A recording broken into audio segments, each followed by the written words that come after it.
दोस्तों, एक बार नारद जी यमराज से मिलने के लिए यमलोक पधारते हैं। नारद जी को देखकर यमराज अत्यंत प्रसन्न हो जाते हैं और उनका बहुत अच्छी तरह से स्वागत सत्कार करते हैं और उन्हें पूछने लगते हैं, हे देवर्ष, आपके यमलोक आने से मैं धन्य हुआ हूँ। कृपया आप मुझे बताइए, आज आपका यमलोक आने का क्या प्रयोजन है? अवश्य ही कोई महत्वपूर्ण कारण होगा अथवा कोई महत्वपूर्ण समाचार आप लेकर आए हैं, ऐसा प्रतीत हो रहा है। तब देवर्षि कहते हैं, हे धर्मराज, आप तो सब कुछ जानते हैं। पृथ्वी से लेकर स्वर्ग लोक तक आप सभी प्राणियों के बारे में जानते हैं। आपसे कुछ भी छिपा नहीं है। धर्मराज कहते हैं, नारद जी, किंतु मैं आपके मन की बात को नहीं जान सकता। वह तो केवल भगवान विष्णु ही जान सकते हैं। आपका मन तो अत्यंत चंचल है। आपके मन में क्या रहस्य होता है, उसे जानने का दुस्साहस हमसे नहीं हो पाएगा। फिर भी आपके मन में जो भी बात है, आप बेझिझक कह सकते हैं।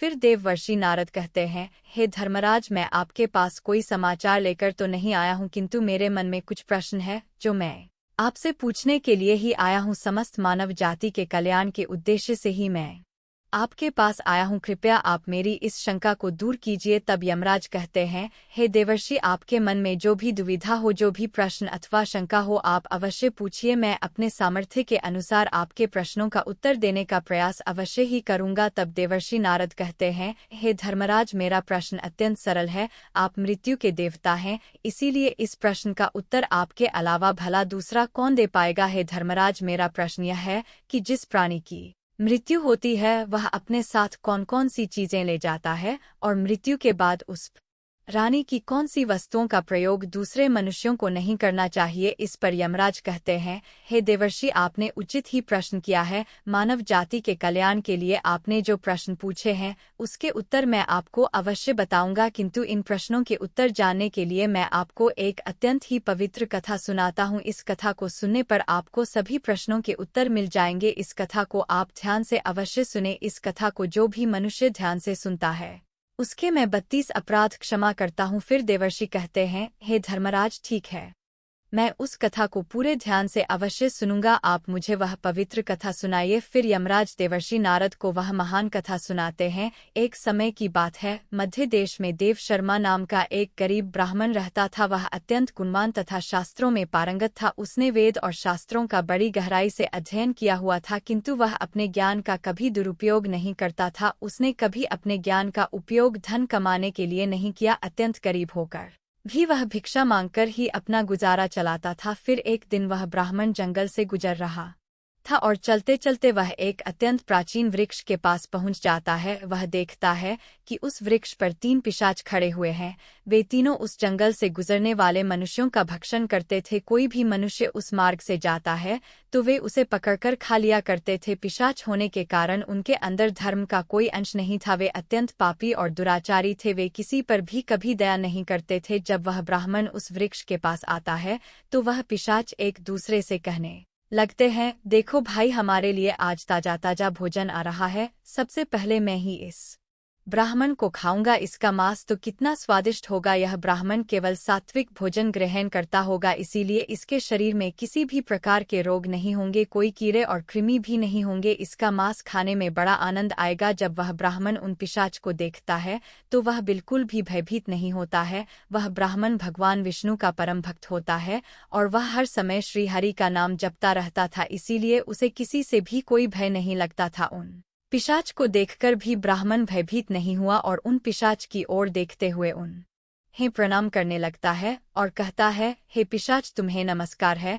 उस ब्राह्मण का ऐसा विचित्र व्यवहार देखकर पिशाच हैरान हो जाते हैं और उस ब्राह्मण से कहने लगते हैं, हे महात्मा, आप कौन हैं और इस वन में अकेले क्यों भटक रहे हैं? हम पिशाच को देखकर भी आपको जरा सा भी भय नहीं लगा? बड़े बड़े शूरवीर योद्धा भी हम पिशाच को देखकर थरथर कांपने लगते हैं, हमें देखकर डरकर भागने लगते हैं, किंतु तुम्हारे मन में किसी भी प्रकार का भय दिखाई नहीं पड़ रहा है। आपके सानिध्य में आने पर हमारी भूख भी समाप्त हो चुकी है। हम तो आपको भोजन समझकर प्रसन्न हो रहे थे और आपको खाने वाले थे। फिर वह ब्राह्मण कहता है, हे पिशाच, मुझे आपसे बिल्कुल भी भय नहीं लग रहा है, क्योंकि मैं जानता हूँ कि भगवान हमेशा मेरे साथ है और उनकी इच्छा के बिना तो पेड़ का पत्ता तक नहीं हिलता। यदि मेरी मृत्यु आप पिशाच के द्वारा ही होनी है तो मुझे यह भी स्वीकार है। प्रभु ने मेरे भाग्य में जो भी लिख दिया है मुझे वह मंजूर है। यदि मुझे खाने से आपकी तृप्ति होती है तो मैं इसे मेरा सौभाग्य समझूंगा। इस संसार के प्रत्येक प्राणी को सुख प्रदान करना, उनकी तृप्ति करना ही प्रत्येक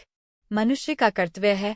पिशाच भी ईश्वर द्वारा ही बनाए हुए हैं, इसीलिए मैं आपकी निंदा भला कैसे कर सकता हूँ। ब्राह्मण के ऐसे वचन सुनकर वे सभी पिशाच आश्चर्यचकित हो जाते हैं और उस ब्राह्मण से कहने लगते हैं, हे ब्राह्मण देवता, आपके वचन अत्यंत सुंदर है, जिसे सुनकर ही हमारी तृप्ति हुई है। हम आपका भक्षण नहीं करेंगे। कृपया आप हमें बताइए कि आप कौन हैं और किस कारण से आप इस वन में भटक रहे हैं। वह ब्राह्मण कहता है, हे पिशाच, मेरा नाम देव शर्मा है और मैं प्रभु की भक्ति करने के लिए इस वन में उचित स्थान खोज रहा था, किंतु आपको देखकर लगता है कि आप बहुत कष्ट में हैं। मुझे बताइए कि किस कारण से आपको पिशाच बनना पड़ा। यदि मैं आपकी कोई सहायता कर सकता हूं तो आप अवश्य कहें, मैं अपने सामर्थ्य के अनुसार आपकी जो भी हो सके मदद अवश्य करूंगा। ब्राह्मण की बातें सुनकर सभी पिशाच सुन्न हो जाते हैं और कहने लगते हैं, हे द्विज श्रेष्ठ, आपको बार बार प्रणाम है। हम तीनों पिशाच हमारे पाप कर्मों के कारण ही बने हैं। हमने हमारे पितरों का अपमान किया है, इसी कारण से हमें यह पिशाच योनि प्राप्त हुई है।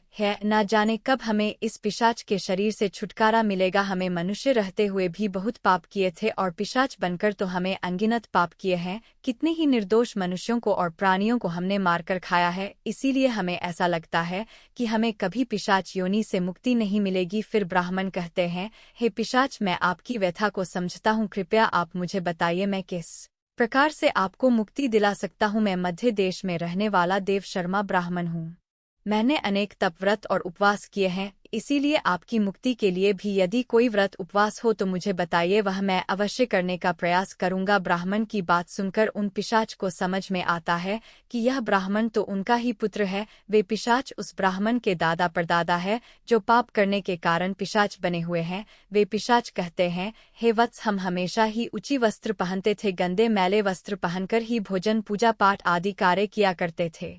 हमने हमेशा ही ऊंची भोजन ही ग्रहण किया है, इसी कारण से हमारी यह दुर्गति हुई है। हम निर्वस्त्र होकर स्नान करते थे, जिस कारण से हमारे पितृगण हमसे रुष्ट हो गए। हमने कभी पितरों के लिए भोजन अर्पित नहीं किया, इसी कारण से हमें मृत्यु के पश्चात प्रेत बनना पड़ा। फिर वे पिशाच कहते हैं, हे वत्स, तुम तुम्हारे ही वंश से हो, हम तुम्हारे पूर्वज हैं। यह ईश्वर की ही कृपा है कि उन्होंने तुम्हें हमारे पास भेजा है। अब हमें यकीन हो गया है कि तुम हमें मुक्ति अवश्य दिलाओ। हे वत्स, तुम अभी जाओ और हमारी मुक्ति के लिए उपाय करो। अपने पूर्वजों की ऐसी दशा देखकर वह ब्राह्मण अत्यंत दुखी हो जाता है और सोचने लगता है कि प्रत्येक मनुष्य का यह निहित कर्म है कि वह अपने पूर्वजों को मुक्ति दिलाने के लिए कार्य करे। वह ब्राह्मण उन पिशाच को वचन देता है और कहता है, हे प्रेतों, मैं आपकी मुक्ति के लिए अवश्य उपाय करूंगा। फिर वह ब्राह्मण मुनि अगस्त्य के पास जाता है और उन्हें पितरों की मुक्ति के लिए उपाय पूछता है। मुनि अगस्त्य उस ब्राह्मण को पितरों की मुक्ति के लिए किए जाने वाले तर्पण, श्राद्ध, पिंडदान, दान धर्म आदि क्रियाओं के बारे में बताते हैं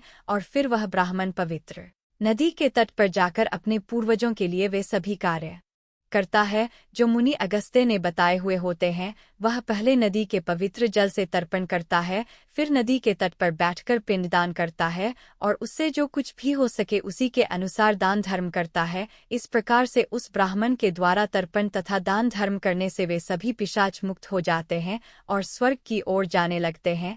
फिर धर्मराज देवर्षि नारद से कहते हैं, हे देवर्षि, इसीलिए मनुष्य को कभी उच्छिष्ट वस्त्र नहीं पहनने चाहिए, अर्थात गंदे और मैले कपड़े नहीं पहनने चाहिए। कभी उच्छिष्ट भोजन ग्रहण नहीं करना चाहिए। दूसरों का झूठा जमीन पर पड़ा हुआ, दूसरों के द्वारा लांघा गया तथा पितरों को अर्पण किए बिना किया गया भोजन उच्छिष्ट भोजन होता है। देवर्षि, अब मैं आपको उन वस्तुओं के बारे में बताता हूँ जो किसी भी मनुष्य को मृत व्यक्ति की नहीं पहननी चाहिए। हे देवर्षि, मनुष्य इस संसार में जन्म लेकर कई भौतिक सुखों के मोह में पड़ जाता है। मृत्यु के बाद भी उसका उन वस्तुओं के प्रति मोह नहीं छूटता है। जब तक मनुष्य सांसारिक वस्तुओं का मोह त्याग करके संपूर्ण रूप से ईश्वर को अपना नहीं लेता, तब तक वह अलग अलग योनियों में जन्म लेकर पृथ्वी लोक पर ही भटकता रहता है। कभी कभी यह मोह इतना अधिक होता है कि वह मृत्यु के बाद भी इसी पृथ्वी लोक पर भ्रमण करता है, अर्थात वह प्रेत योनि धारण करता है। यदि किसी मनुष्य की अकाल मृत्यु हो जाती है तो वह भी प्रेत योनि में चला जाता है और प्रेत बनकर वह अपने ही परिवार के लोगों को दुख देने लगता है। कई बार मनुष्य अपने मृत परिजनों की वस्तुओं को उनकी याद में अपने पास रख लेते हैं या उनकी वस्तुओं का उपयोग भी करने लग जाते हैं, लेकिन मनुष्य को मृत व्यक्ति की कुछ वस्तुओं का उपयोग कभी नहीं करना चाहिए, क्योंकि इन वस्तुओं के साथ उस मृत व्यक्ति की ऊर्जा जुड़ी हुई होती है। उस मृत व्यक्ति का उन वस्तु के प्रति मोह बहुत अधिक होने के कारण वह मृत्यु के बाद भी उन वस्तुओं से जुड़ा रहता है, और यदि कोई इन वस्तुओं का प्रयोग करता है तो उसे कई परेशानियों का सामना करना पड़ता है। वह मृता आत्मा उसे कई प्रकार से कष्ट देने लगती है। इसीलिए किसी भी मनुष्य को मरे हुए व्यक्ति की चीजों का इस्तेमाल कभी नहीं करना चाहिए। मनुष्य चाहे तो उन वस्तुओं को संभालकर अपने घर में रख सकते हैं अथवा उन चीजों को नदी के जल में प्रवाहित कर सकते हैं, लेकिन भूल से भी उसकी वस्तुओं का इस्तेमाल नहीं करना चाहिए। उस मृत आत्मा की शांति के लिए मनुष्य उस व्यक्ति की प्रिय वस्तुओं का दान करते हैं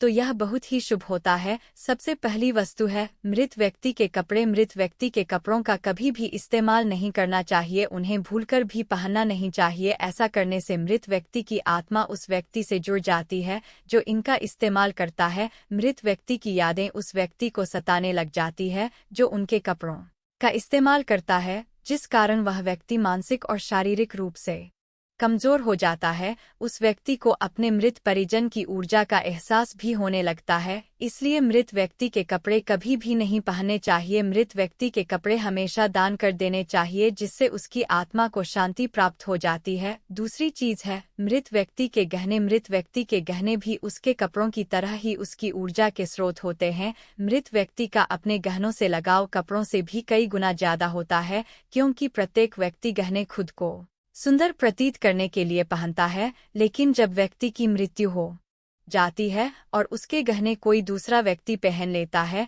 तब मृत व्यक्ति की आत्मा असहज महसूस करने लगती है। वह आत्मा उस व्यक्ति को परेशान करने लग जाती है। आत्मा मोक्ष की राह पर न जाकर इसी मृत्यु लोक में अपने ही परिजनों को ही परेशान करने लग जाती है। इसलिए मृत व्यक्ति के गहनों का कभी भी इस्तेमाल नहीं करना चाहिए। व्यक्ति की मृत्यु के बाद उसके गहनों को गलाक्रोण की कुंजी होती है। मृत्यु के बाद व्यक्ति की माला को कभी जीवित मनुष्य को धारण नहीं करना चाहिए। उसकी माला को पवित्र नदी के जल में प्रवाहित कर देना चाहिए।